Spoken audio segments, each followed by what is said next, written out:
看，哇，好酷啊！摁按钮门就可，我还找门了。哇，太酷炫了！走了，走了，可以走了。对，往里面走。哇，真修的这个好大。您片头所看到的这个神秘工程，就是位于重庆市涪陵区白涛镇的地下河工程，在历史的迷雾中尘封了50年，才向世人展露出它的真容。这就是816地下河工程。上世纪50年代，中美交恶，1958年中苏关系破裂，为了应对敌人的核威胁，保存自己的核力量，1966年由周总理批准建设，先后投入6万多军人来建设这个神秘的地下河工程。该工程只是在大山中打山洞就用了8年，安装设备用时9年，总投资7.46亿元人民币。据讲解人员介绍，如果换算成现在的人民币，总投资大概在1300多亿。为了这个绝密工程的保密，工程所在地白涛甚至在地图上消失了几十年，建设地点也绝不允许外泄，通讯地址只能写重庆市4513信箱，职工家属不能进场。这项工程可以防御8级地震，且能够承受氢弹和原子弹的打击。今天，文涛和狒狒走进816，带你了解这段共和国的历史。哇，这边就是816工程的入口处了。我这趟最期待就这个景点了，走吧。816工程就在一个大隧道里面，感觉。不是在大隧道里，而是我们当时把这座山给掏空了。哦，它本来没有隧道的，整个都是我们当时挖出来的。我看资料说，光这边挖洞挖了8、9年，另外又用了8、9年的时间才筹建起来的。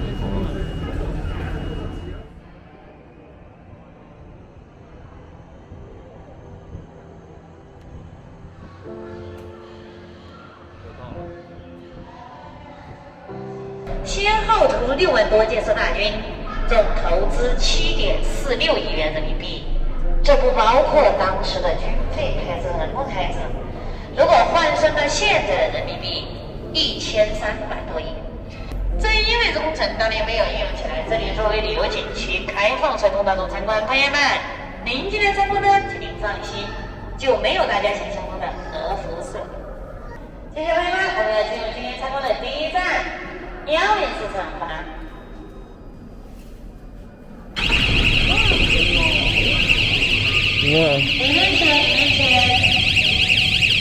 哇，好酷啊！摁按钮门就可，我还找门了。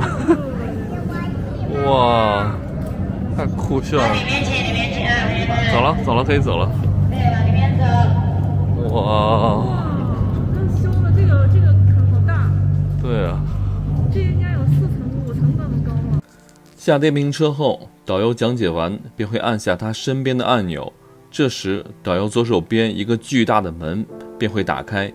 如果大家来到这边参观，一定要见证这个震撼的时刻，因为在当场你并不会知道，在你身边的会是一个高几十米的巨大的金属门，那种感觉难以用语言来形容。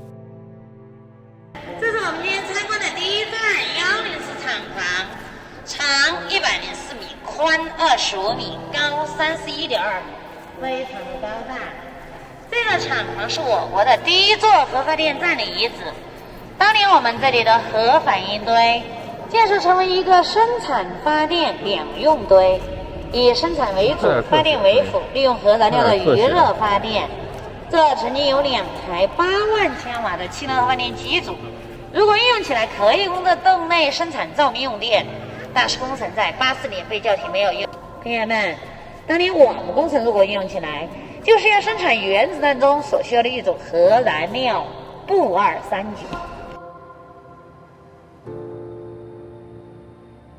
816地下核工程总建筑面积为10.4万平方米，大型洞室有18个，道路、导洞、支洞、隧道以及竖井等达到130条，所有洞体的总长可达到20余公里，其中最大洞室高达79.6米，侧墙开挖跨度25.2米，拱顶跨度为31.2米，面积为 1.3 万平方米。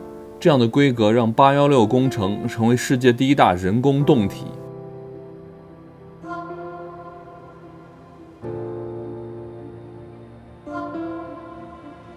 眼前的这些楼梯不是为游客而修建的，曾经在这里奋斗的先辈们就是在这样的环境中艰苦地从事着体力和脑力劳动。这个全世界最大的人工洞体就是靠着6万多的军人冒着生命的危险在大山内部一点一点挖凿出来的，这堪称人类历史上的奇迹。可见中华儿女在逆境中迸发出来的能量之强大。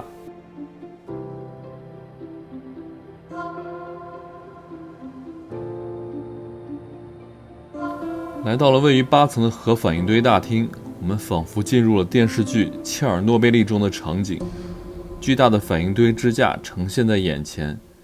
以前这样的场景只存在于电视中，现在看到这样的景象会让人难以置信。20-30米高的大厅内，当年的反应堆支架部分依然保存，将近1米宽的工字形钢做成的支架绕成一个正四方形，支架下偌大的工艺管的圆形插孔密密麻麻，有1984个工艺管道，旁边1米多宽防辐射沟内铺满了从云南运来的重金石沙。空荡荡的大厅顶部布满了圆形的窟窿，每个直径有10厘米左右。就在反应大厅四周的墙上布有2层钢制的走廊，乳白色的油漆漆成的墙面依然闪闪发亮，只是绿色的灯光让这里的气氛显得格外诡异。厚重的铁大门足足有2寸厚。总之，这里真的像是科幻电影中的场景，好似梦幻般，让你觉得这里很不像现实。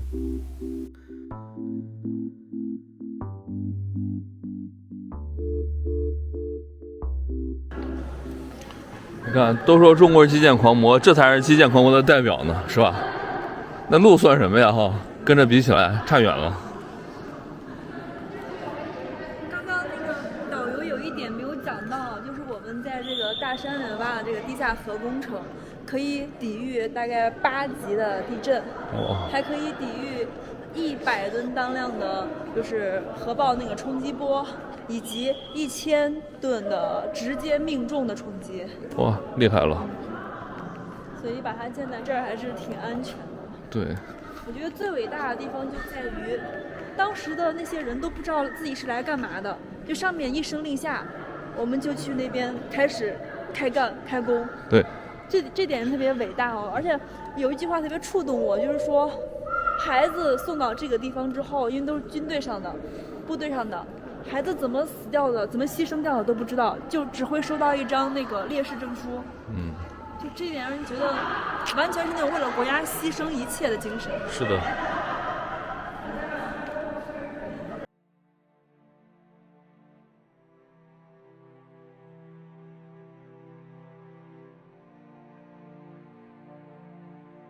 探访一处失落之地，这就是现在已经荒废的青龙硫磺厂。距奉节县城70公里远的青龙镇大窝社区，是一个神秘而传奇的存在。上世纪，这里出产硫磺，创造过一个厂占全县利税1/3的神话。后来，硫磺资源枯竭，生态破坏，这里一下子荒废。现如今，只有破败的房屋、厂舍。一个偌大的电影院已经破落不堪，从电影院的规模能够感受到这个厂曾经的辉煌。说到这个厂，当地估计只有老一辈有印象。厂区修建于1951年，海拔将近1200米，曾经最鼎盛时有上万人在这里工作，经历了40多年历史的冲刷，终于在1996年搬离。今天，文涛和狒狒带你走进这座建在深山中的工厂。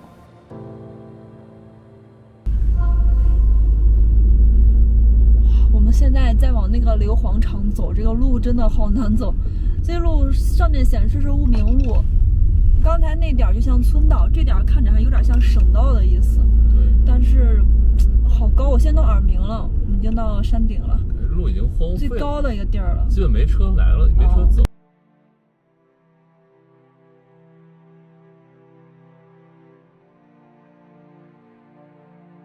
哎呀，这边又有这种坑，深坑。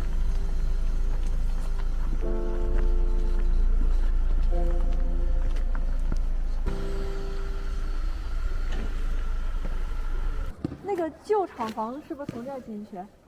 旧厂房现在不多了嘛，这些都是旧的厂房。大哥，你以前在那里面工作过吗？工作过。然后那哪一年没有的97年正式就垮台了。哦，电影院。哇，这是电影院，这么大哎呦，的，这个真大，这跟以前大礼堂一样。，对，哇，好大。在这儿建个电影院真不容易。反正人家这块儿以前挺繁荣的。是的，是。一般以前那种50、60年代县城还有的没有这么大电影院了。哎呀，这电影院真大。你看。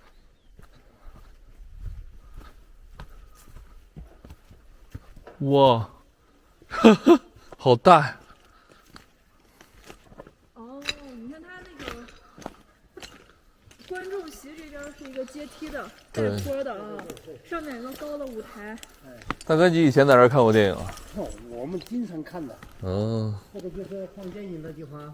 哦，在这儿放电影。这是放电影的。哎，对。那时候哦。还是那种台子。胶片。哎，对。嗯，就一束光打到幕布上啊。是。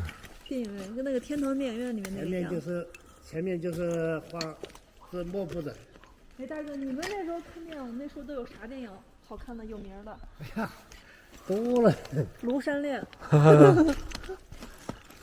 看电影要钱吗，大哥？要钱。哦，还要钱。这电影院啥时候不营业的，大哥？那就垮台了，就不营业了。90几年啊！你看，就跟我们小时候的电影院一样，那个窗户特别大，然后看电影开幕的时候，那窗户就慢慢合起来哈。对。以前都那样慢慢合起来。你看那前面还有一个舞台哦，就平时可能还有些文艺演出啥的，联欢会啊。哎，大哥，那这个硫磺厂没有了之后，那是不是工人好多都走了？下岗了吧？下岗都走了，就到别的地方找工作去了。对呀。90几年下岗特别多，我爸妈也那阵儿下岗的，95年进入下岗潮嘛，当时。那国有企业改革嘛。对，改制就这样。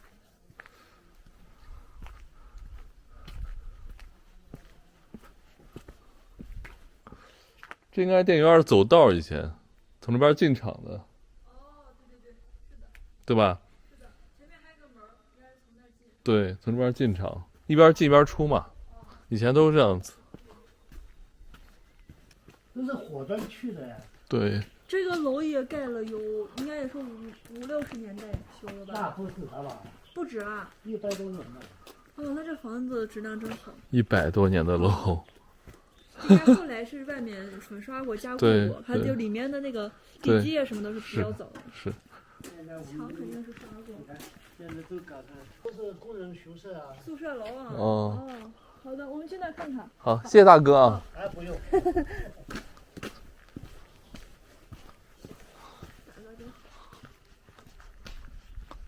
哇。哦，这就是以前的那种筒子楼啊。对啊，都是。这一间还住人呢。对，上面也可以去走。上面风没封起来吗？没有。哎，你看他们还在烧柴火啊。嗯。到处放的这种干木头。对，气没通到这儿。天哪！小时候我家住这种楼。对。对，以前就这样。哇，这跟我家那一样，你说。我家以前就在左边第3个住，就类似这种的。筒子楼。这边还有人住吗？这还有个锅呢。对啊。可能有人呢。我们那儿以前就厨房放外面，大家公用的。没地儿。哎，叔叔你好。家里有人了。哦。我们来过来玩的。来旅游的，来这看看。离一点。等我走吧。不用，谢谢叔。快吃饭吧。你们吃哪儿？不是，我们吃过了。我们西安的。西安的。对。西安的。挺好的。等我走一会儿嘛。你进去看看。好。谢谢大哥。这是个厨房。不用大哥，我们就看看。与大叔聊天后，大叔得知我们要去云阳，便想搭我们的车去云阳，因为这里交通实在不便。哎，这还有客房呢。哪儿有？这儿，因为这以前就是厂里还有个招待所。就有时候，比如说兄弟企业的呀，对，干嘛来这儿的？客房。时间不早，我们抓紧时间出发去往云阳。曾经的这里历水占到云阳县城的3成，但如今却荒废到如此的程度，只留下一些老人在这里陪着这个曾经辉煌的工厂一同老去。那个红街都是95年才开始展的。哦，这95年开始建的是吧？95年。这个桥还是县城。开始搞移民嘛。哦。那谢谢了哈。哎呦，客气了，不客气，不客气，叔叔。叔，你快回去吧啊！好，再见了啊！是吧？我们导航回，拜拜。先往下走，我给你导。好的，叔走了啊。好，再见。好。现在是晚上的10点整，我们终于到了云阳县。哇，我们终于在晚上10点钟10点半了。10点半。今天真是扎扎实实的一天。到云阳了。哦，还挺大，进来看看，挺便宜的，120多还带早饭。哇，可以啊。这个书车好长啊，适合剪视频待2天吧。哎呀，去吃饭吧！我跟涛哥今天早上就11点钟呀，一人吃了一个，他吃了半碗米饭，我吃了一份那个炒米粉，然后到现在我俩都没吃饭。烧烤鱼，只有烧烤鱼了。对。你想吃别的，你就叫外卖。粉儿来了，给的还蛮多的。